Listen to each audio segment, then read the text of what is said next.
We are here going to be taking care of this TBM 850.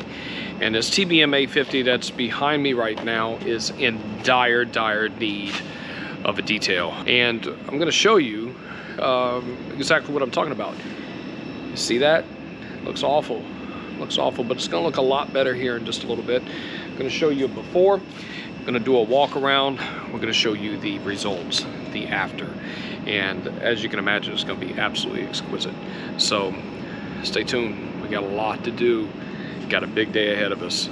So let's get straight into it.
So we just got finished with the TBM 850, and as you can imagine, it turned out absolutely exquisite.